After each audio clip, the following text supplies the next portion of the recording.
جب جوان کا ذکر کرتی ہے، نوجوان کا ذکر کرتی ہے تو بڑے معارف ہیں، بہت معرفت ہے، ایک ایک جملے میں معرفت ہے۔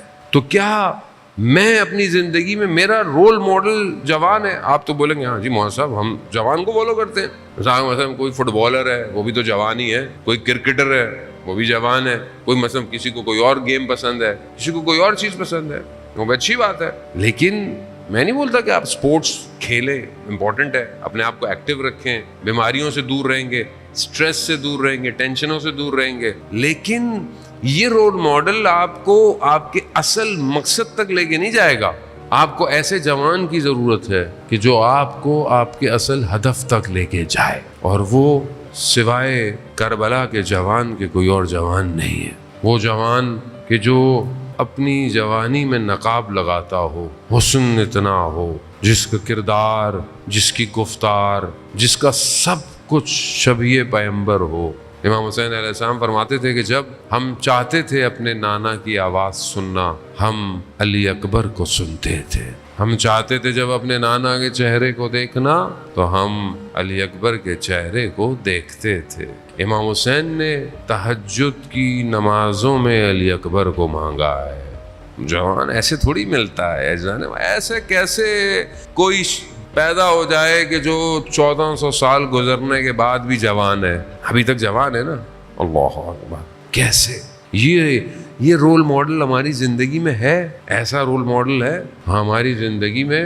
ہم چاہتے ہیں کہ ہم حضرت علی اکبر کے راستے پر چلیں۔ حضرت علی اکبر کا راستہ کیا راستہ ہے؟ حضرت علی اکبر معرفت اور اپنے امام کے اوپر قربانی کے اس اعلیٰ مقام پر ہے کہ ہمارے استاد آیت اللہ تحریری فرماتے ہیں کہ جناب علی اکبر کی آنکھیں ابھی بند نہیں ہوئی مگر وہ ان مقامات کو دیکھ رہے ہیں کہ جد رسول خدا اور امیر المومنین جامع کوثر لے کر آ رہے ہیں۔ یہ آسان مرتبہ نہیں ہے، بہت بڑا مرتبہ۔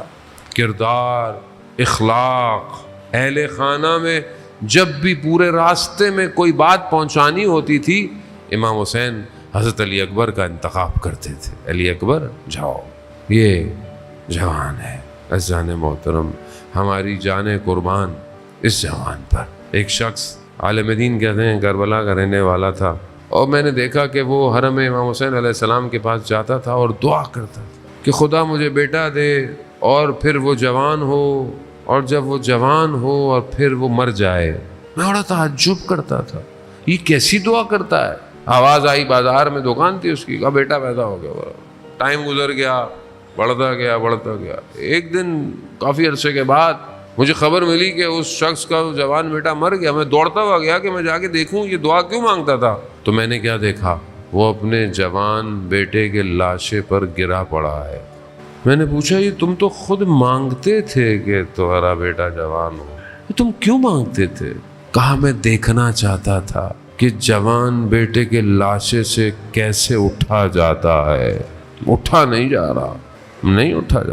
امام جعفر صادق علیہ السلام فرماتے ہیں کہ لذتوں میں سب سے بہترین لذت یہ ہے کہ انسان کا بیٹا ہو اور جوان ہو اور کامیاب ہو جائے۔ بہترین لذت باپ کے لیے۔